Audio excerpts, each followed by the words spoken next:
Liebe Leute, willkommen zurück zu Suzerain.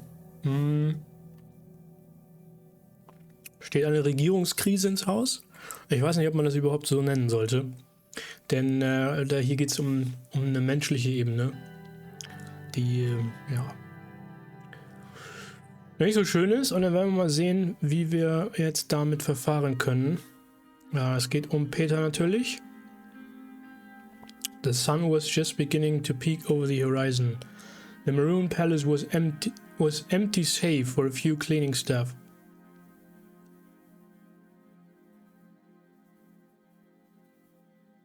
Sagt man das so? Was empty save for a few cleaning staff? Okay. I entered my office to find Lucian already waiting for me. Mr. President, thank you for meeting with me at this hour. Couldn't sleep anyway. Very well, I'm pleased that you chose to call me after your conversation with Mr. Wegton last night, although I was already aware of his illicit relationship with Miss Zuno.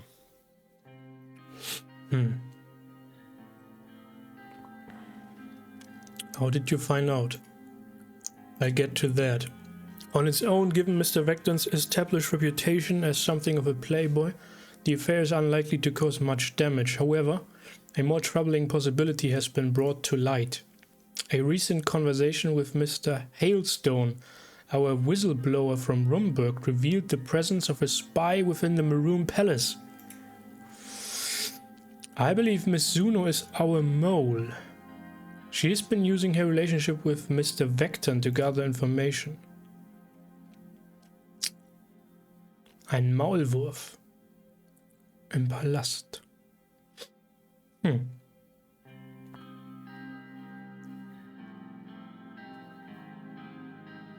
Kann aber auch jede andere sein, natürlich. Kann er auch selber sein, kann auch Peter sein.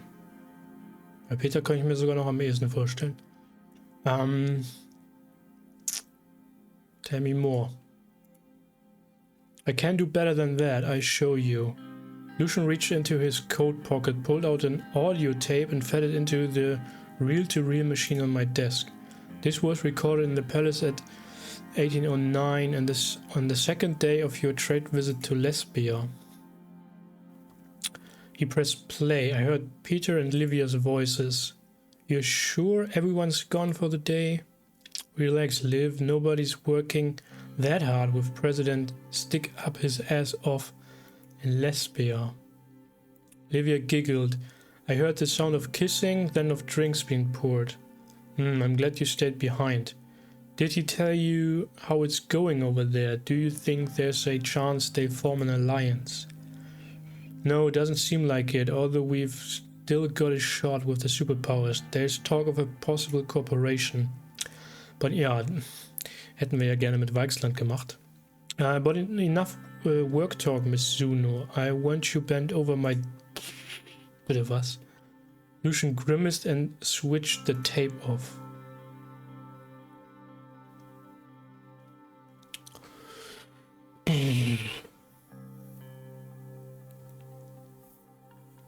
Ja, aber es ist noch nicht genug Hinweis für Spionage. Perhaps, but why so much curiosity about these particular alliances, if not because they could strengthen us against Rumburg? And that's not all. I found her resume on file, and there's a year-long gap between her finishing secretary school and beginning her career. Normally this would have been looked into, but Miss Zuno was hired before a background check could be completed by one Peter Wegton. Just then there was a knock on the door. Livia opened it cautiously. Good morning, Mr. President, Mr. Galate. I didn't realize you'd be in so early. Can I get you some coffee?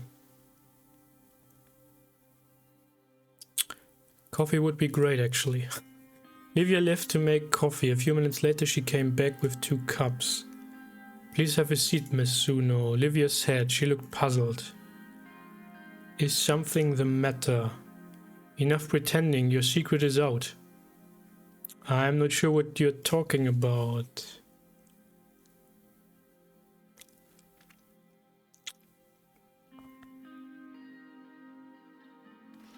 Tja, wir können jetzt das mit Peter ansprechen. Wir können Andeutungen machen und schauen, ob sie von sich aus was zugibt. Oder sagen, dass es Beweise gibt. Da ist die Frage, ja, auch das könnte natürlich dazu führen, dass sie von sich aus irgendwas zugibt, ohne dass wir sagen, was für Beweise das sind. Was wäre denn da wohl die beste Wahl? Was wäre denn da wohl die beste Wahl?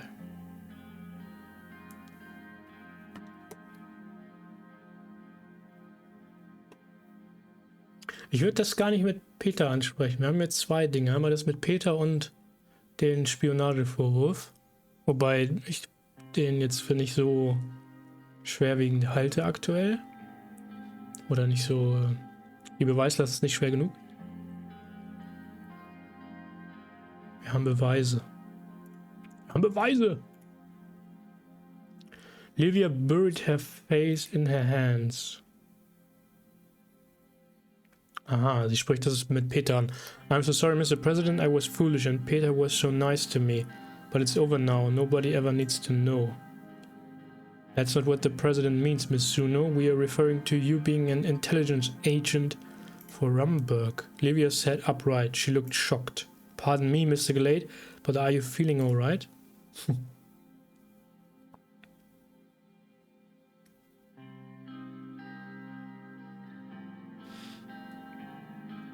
What do you have to say for yourself? Mr. President, I understand if you don't want me to keep my job, but why smear me with outlandish accusations? Miss Zuno, indulge me for a moment. What were you doing in the year 51? Livia's face flushed.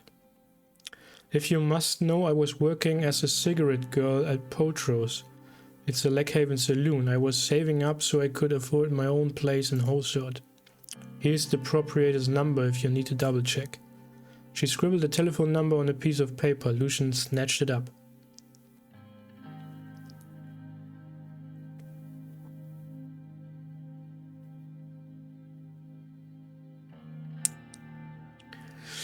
Ja, sie wollte auch David helfen, das stimmt.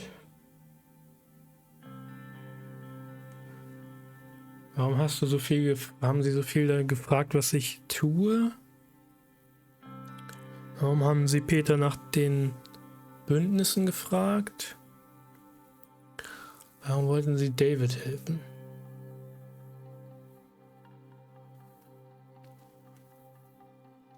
Ich glaube, das mit den... Das ist vielleicht das Unscheinbarste, aber könnte den richtigen Weg andeuten. Fragen wir mal. To tell the truth, Mr. Rayne, I was hoping to run for office myself someday. Okay. I want to make a real difference in the world, like Miss Morgner or Miss Walder. Okay. But I guess I messed that up by getting involved with Peter. Now they are all just going to say I slept my way to the top. And you're questioning Peter about Sordland's potential alliances? I told you I... Wait. How do you know about that? There was a loud pounding on the door. Peter barged in without waiting for an answer. He was unshaven and wore the same cloth as the night before. I came as soon as I heard the three of you were in here. Anton, what the hell are you doing? I told you I had this under control. Lucian already found out. Peter took a seat on the far end of the sofa. He looked over at Livia and noticed her troubled expression. God, why involve her? This is my mess. She did nothing wrong.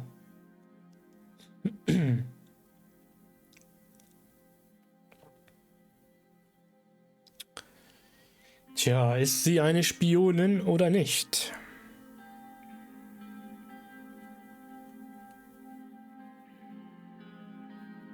You messed up big time, Peter. I what? I have reason to believe, sagt jetzt Lucian, she's been relaying information to Rumberg, information that you leaked to her in your carelessness. Lucian rewound his tape and played it again. As Peter listened, his eyes widened in disbelief. Lucian, you red bastard. You've been bugging my office. Dafür gibt es sicherlich eine Erklärung. Both Peter and Livia were glaring at Lucian now. He looked unrepentant. Gott nochmal. I had noticed the Vice President's behavior becoming increasingly erratic and unprofessional over the past month. I wanted to get to the root of the cause. So you wiretapped your own goddamn colleague? And for what? Have you been getting off on this, you pervert? Certainly not. I believe that along with the Rumberg whistleblower's admission that there is a spy in the palace and certain gaps in Miss Suna's resume, this tape makes a compelling case to investigate the Secretary for Espionage.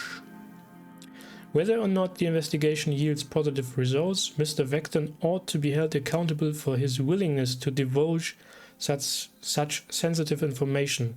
He ought to stand trial or, at the very least, resign. Peter's jaw dropped. Livia stood up. If I may, Mr. President, I've been paying attention to what goes on in the palace. Not because I am some sort of agent, but out of genuine interest. Hard as that may be for you to believe, Mr. Galate. She scowled at Lucian, then turned back to me. And from what I've seen, this man has been attempting to undermine your vice president at every turn, perhaps with the goal of replacing Peter himself.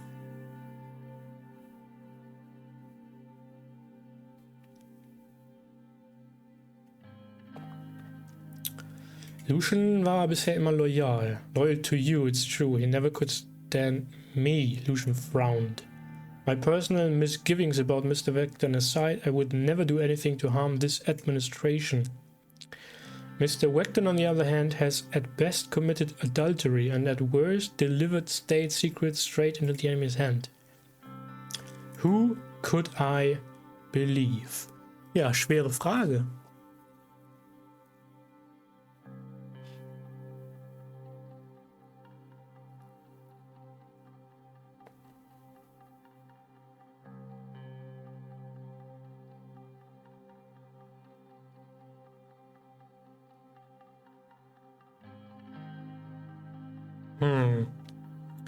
Tja, werfen wir jetzt Peter und Livia raus?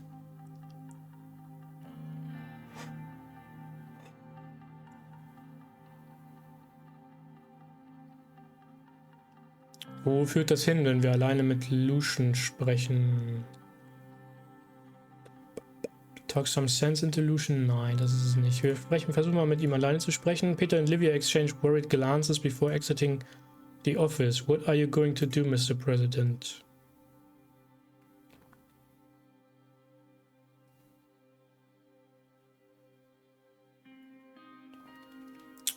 We should investigate. Ja, die Beweislast ist halt sehr dünn, ne? Sollte dich rauswerfen, weil du Peter überwacht hast?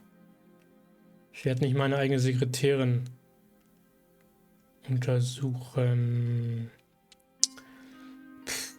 Ja, we should investigate. Also, ob ich ihm jetzt glaube oder nicht, das ist jetzt mal in den Raum gestellt, aber wenn wir es nicht weiter untersuchen, werden wir es auch nicht herausfinden, ob es wirklich stimmt. Lucian breathed a sigh of relief. I appreciate your trust in me. And Mr. Vecton, what will you do about his willingness to compromise Sordland security at the drop of a pencil skirt?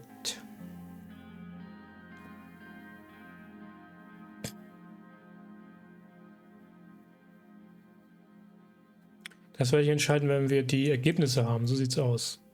Very well. Just keep in mind you may need him to shoulder the blame for this. Lucian adjusted his tie. I'll apologize to Miss Suno and tell her this has all been a misunderstanding. We can't have her running away during the investigation.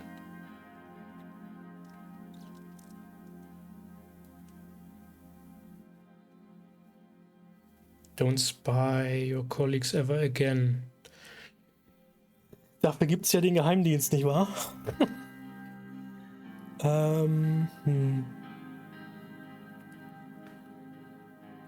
Ich werde selber mit ihr reden.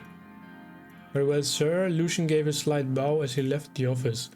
I sat by myself for a while, wondering what exactly I had set into motion.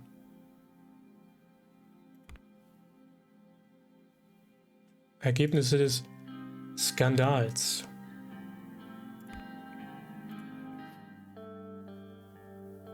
Several days had passed since I ordered the investigation into my secretary Livia Suno. Both Peter and Livia had been acting unnaturally nice to me, believing I'd let them off the hook for their affair. They seemed to be avoiding each other in the hallways though. I was just settling in behind my desk when Lucian knocked on my door. Sir, a moment of your time. Of course. Lucian entered my office and closed the door behind him. Our security team traveled to Lakehaven to speak to the owners of the pub Miss Suno named. They confirmed that one Livia Suno had worked there. Their description of her did not match that of your secretary.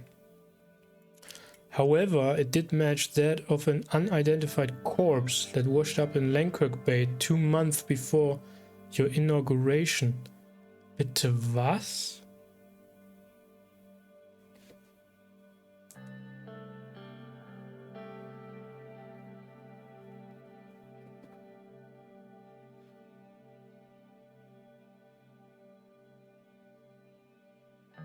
Wer arbeitet dann für mich?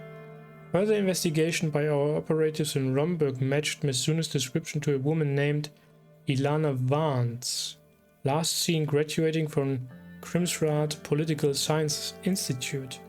Our whistleblower from Romberg recognized the name Vance as belonging to a deeply embedded covert agent, although he had previously assumed it was a man.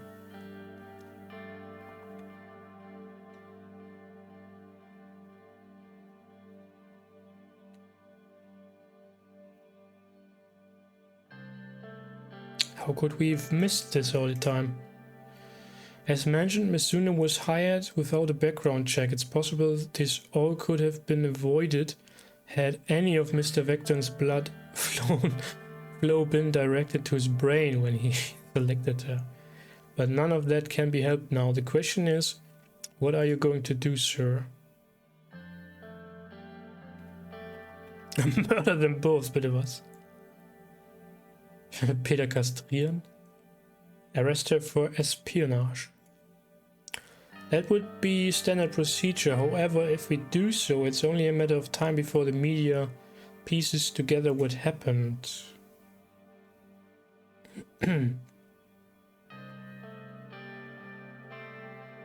What if there were no trial?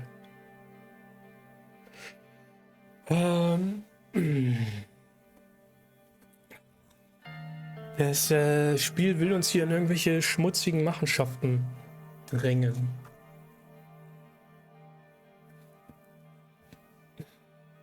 Ich werde wie ein Narr aussehen, dass sie die ganze Zeit direkt vor meiner Nase hier operierte. Das ist sexistischer Bullshit hier.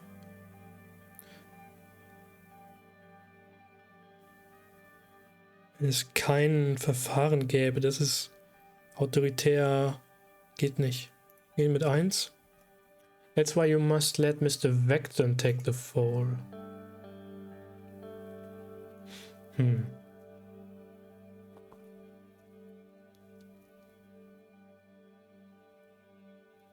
Ja, war schon problematisch. Problematic is an understatement. Mr. Vecton put you in danger by failing to order a background check on your closest personal staff. He betrayed your confidence to a woman with whom he was committing adultery, Anton. Would you do the same to your so-called best friend? I wouldn't. Lucian sighed. I'm your chief strategist. I've advised you on what I believe is the best strategy, but of course the ultimate decision is yours.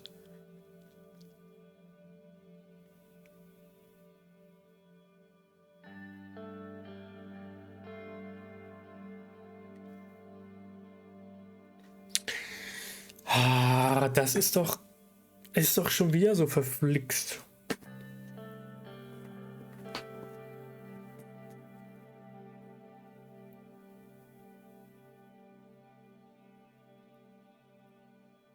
Also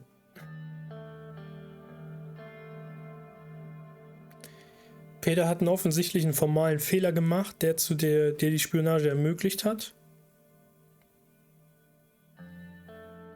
Das heißt, natürlich hat er Verantwortung dafür.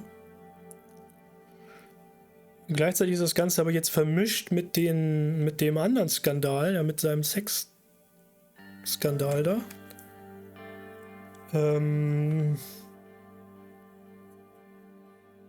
Der ja nicht nur Livia betrifft, sondern auch weitere Personen, auch wenn das hier noch nicht zum Gespräch gekommen ist oder zur Sprache gekommen ist. Shoulder the blame along with him? Nö.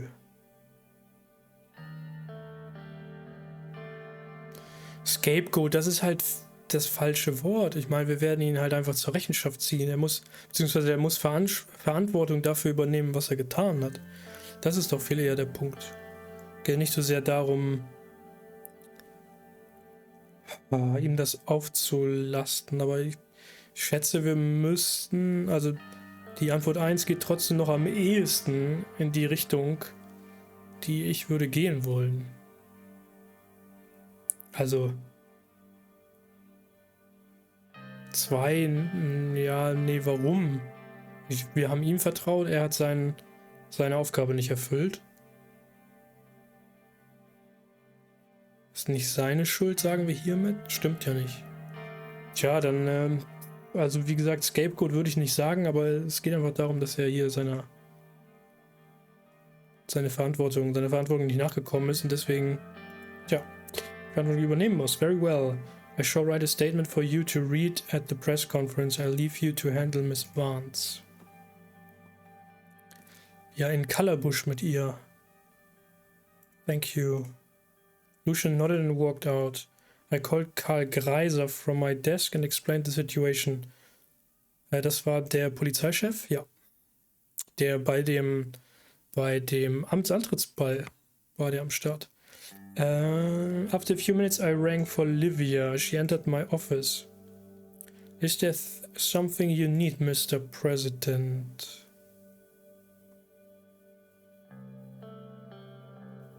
Please sit down. A barely perceptible flash of fear crossed her face. She said, "Why did you call me in here, sir?" I nodded toward my office doorway. Karl Greiser was standing there along with 2 of his guards, blocking the entrance. "Ilana Vance, you are under arrest on suspicion of espionage. Please come with us." Her eyes darted around the room. "What the hell is going on, Mr. President? Have you let Lucian get to your head? I thought you were smarter than that."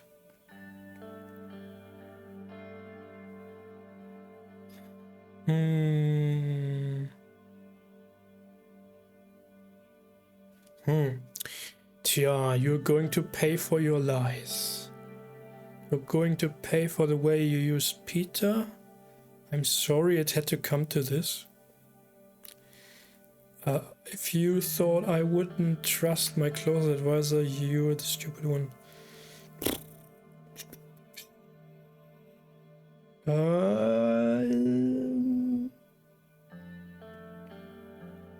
Es tut mir leid, dass es so weit kommen musste, wenn sie uns...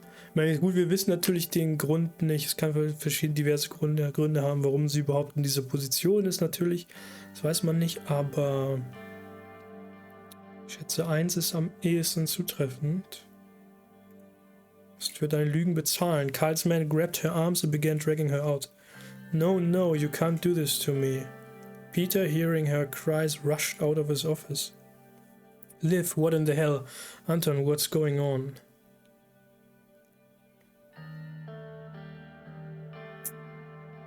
"Tell Peter who you really are."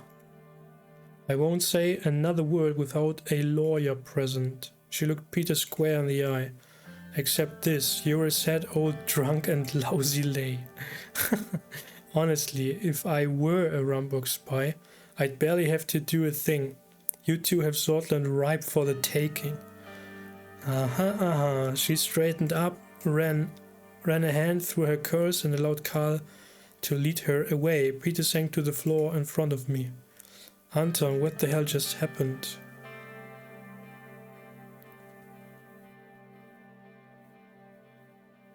"Come to my office." Once Peter was in my office, I shut the door and explained everything Lucian had told me about Livia. "And you believed him? Well, better safe than sorry, especially after what she called me. At least we finally have this ordeal behind us. Let's get on with running the country, shall we? Peter, Peter, Peter. I have to tell you something. Yeah, what is it? I want you to resign. Peter looked up at me. His expression was numb. I guess I deserve this, don't I?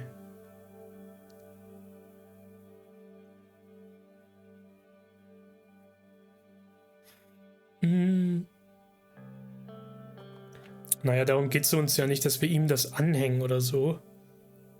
Sondern ja, natürlich, der hat die gesamte Regierung und den Staat in Gefahr gebracht, dadurch, dass er seiner Pflicht nicht nachgekommen ist. He exhaled slowly. I could see tears in his eyes. I'm so sorry, Anton. I was never cut out for this job.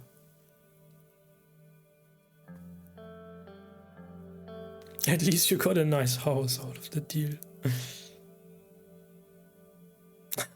So it's not ready for a vice president like you yet. Oh Gott. Tja. Würde ich wieder nichts von allem auswählen, aber ich nehme das mittlere. Unless Evelyn takes it in the divorce.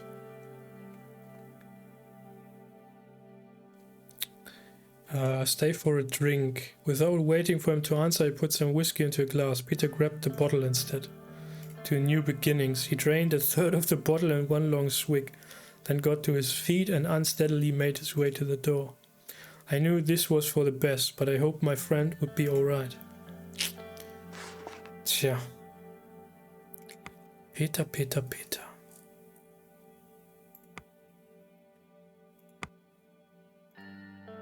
Ja. Nationale Sicherheit wurde durchdrungen.